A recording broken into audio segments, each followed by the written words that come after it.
আসসালামু আলাইকুম ওয়া রাহমাতুল্লাহি ওয়া বারাকাতুহু। আলহামদুলিল্লাহি ওয়া কাফা ওয়া সালামুন আলা ইবাদিহিল্লাযীনা ইসতাফা আম্মা বা'দ। ফাআউযু বিল্লাহি মিনাশ শাইতানির রাজীম। বিসমিল্লাহির রাহমানির রহিম।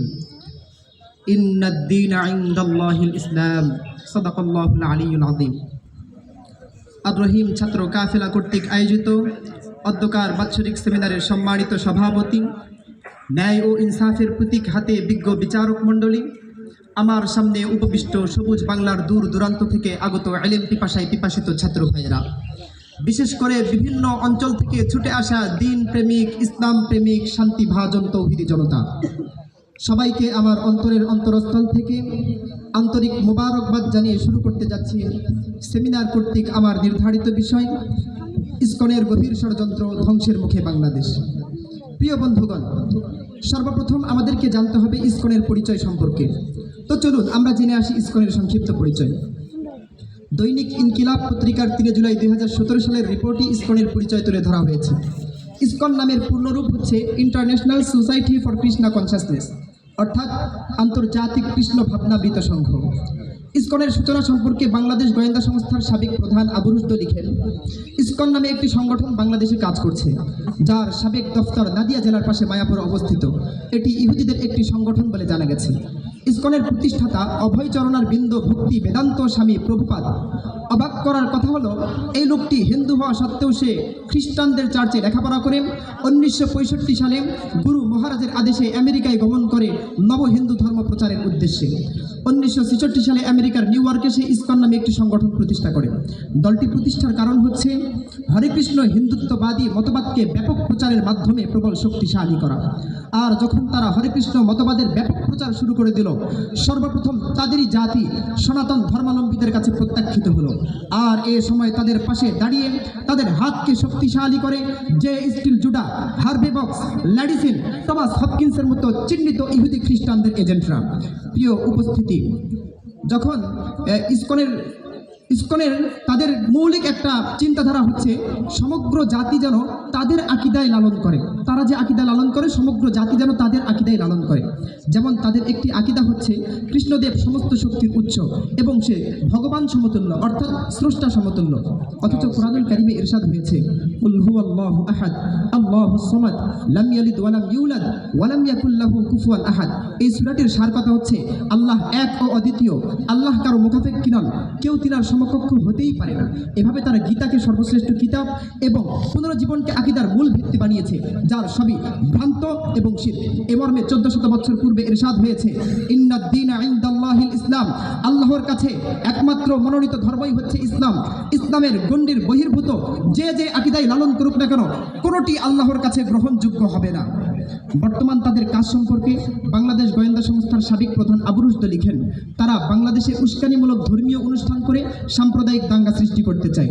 ইসকন 1970 সালে বাংলাদেশে প্রথম গমন করে এবং 1972 সালে তারা ঢাকায় প্রথম মন্দির স্থাপন করে। দিন দিন তাদের মন্দিরের সংখ্যা বেড়ে বর্তমান রিপোর্ট অনুযায়ী তাদের মন্দিরের সংখ্যা প্রায় 71টিতে দাঁড়িয়েছে। তারা ধর্মীয় স্বাধীনতার দোহাই দিয়ে আজানের সময় মন্দিরগুলোতে বাদ্যযন্ত্র বাজিয়ে মুসলমানদের সাথে সংঘর্ষের অপচেষ্টা করছে। ঠিক এমনটি হয়েছে 2016 সালের সেপ্টেম্বর মাসে সিলেটের কাজলশাহ এলাকায় জুমার নামাজের সময় মন্দিরে গান বাজনা, বাধা দিতে গেলে আবার সংঘর্ষ। ঠিক এ বিষয়টি মুসলিম উম্মাহকে সতর্ক করবার জন্য আব্দুর রহমান নামের একজন ব্যক্তি নিজের ফেসবুক পেজে স্ট্যাটাস দিলে স্ট্যাটাসের 5 দিনের মাথায় খুন হতে হয় আব্দুর রহমানকে ইসকন সদস্যদের হাতে। শুধু তাই নয়, তাদের সন্ত্রাসী আগ্রাসনে চট্টগ্রাম আদালত চত্বরে খুন হতে হয়েছে আমার ভাই অ্যাডভোকেট সাইফুল ইসলাম আলিফকে। বাংলাদেশ প্রকৌশল বিশ্ববিদ্যালয়ে খুন হতে হয়েছে আবরার ফাহাদকে, ধর্ষিত হতে হয়েছে গাজীপুরে আমার বোন সুমাইয়াকে। আপনারা জানলে অবাক হবেন, তাদের মৌলিক কাজসমূহের মধ্যে একটি হলো ভগবান লাভ ট্রাফ, অর্থাৎ মুসলিম পদ্মনশীল নারীদেরকে প্রেমের ফাঁদে ফেলে ধর্ষণের মাধ্যমে তাদের গর্ভে হিন্দুদের সন্তান এবং তাদেরকে গোপন ভিডিওর মাধ্যমে ব্ল্যাকমেল করে ধর্মান্তরিত করে কৃষ্ণ প্রেমিক বানানো। ইসকনের অফিসিয়াল ওয়েবসাইট, গণমাধ্যম সহ বিভিন্ন সূত্রে জানা গেছে ইসকন প্রতিনিয়ত ফুড ফর লাইফের আওতায় গোটা বিশ্বে অনাহারীদের কাছে খাবার বিতরণ এবং বস্ত্রহীনদের কাছে বস্ত্র বিতরণে ব্যয় করছে প্রায় 21 কোটি টাকা। কেন? যেন এই অসহায় মানুষগুলো তাদের প্রতি আকৃষ্ট হয়ে কৃষ্ণপ্রেমিক হয়ে যায়, ধর্মান্তরিত হয়ে যায়। এভাবে তারা, এখন আমাদের একটা প্রশ্ন আসতে পারে, তারা এত টাকা পায় কোথায়? এর উত্তরে বাংলাদেশে নিযুক্ত ভারতীয় হাই কমিশনার হর্ষবর্ধন সিংলা বলেন, ইসকনের কর্মকাণ্ডে সহায়তা করছে ইহুদি খ্রিস্টান, বিশেষ করে তাদের বাংলাদেশের কার্যক্রমে সহায়তা করছে ভারতীয় গোয়েন্দা সংস্থা র। তাদের আগামী টার্গেট হচ্ছে নির্যাতন করো আজি সকল ভুবন, অর্থাৎ গোটা বিশ্বকে মুসলিম মুক্ত করতে হবে। আর এই উদ্দেশ্যকে সামনে রেখে তারা বিভিন্ন সময় বিভিন্ন রূপ ধারণ করে বাংলাদেশে কাজ করছে।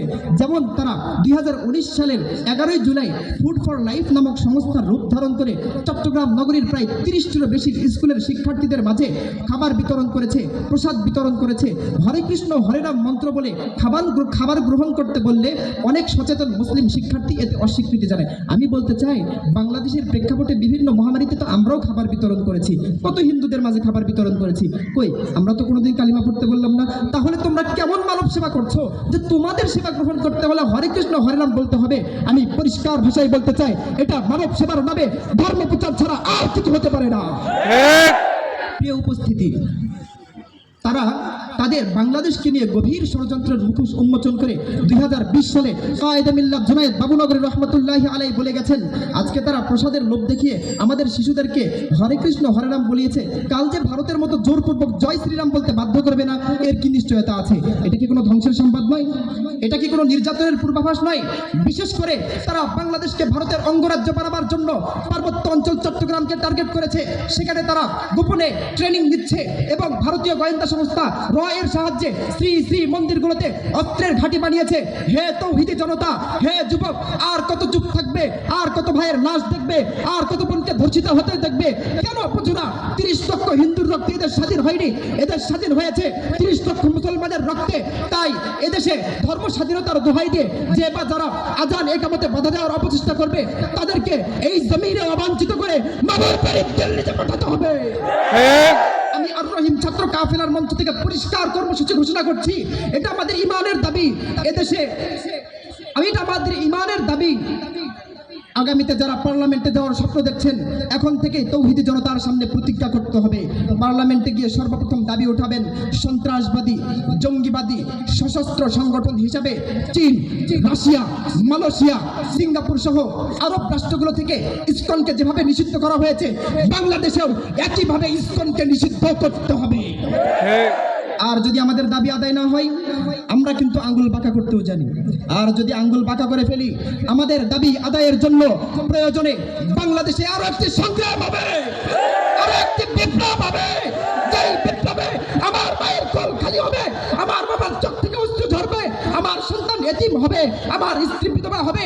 জীবনের বিনিময়ে হলেও প্রিয় মানচিত্রকে রক্ষা করবার জন্য বাংলাদেশ থেকে সশস্ত্র সংগঠন ইসকনকে নিষিদ্ধ করব, করেই ছাড়বো ইনশাআল্লাহ। ওয়া মা তাওফীকি ইল্লা বিল্লাহ, নাসরুম মিনাল্লাহি ওয়া ফাতহুন করিব ওয়া বাশশিরিল মুমিনিন। আসসালামু আলাইকুম।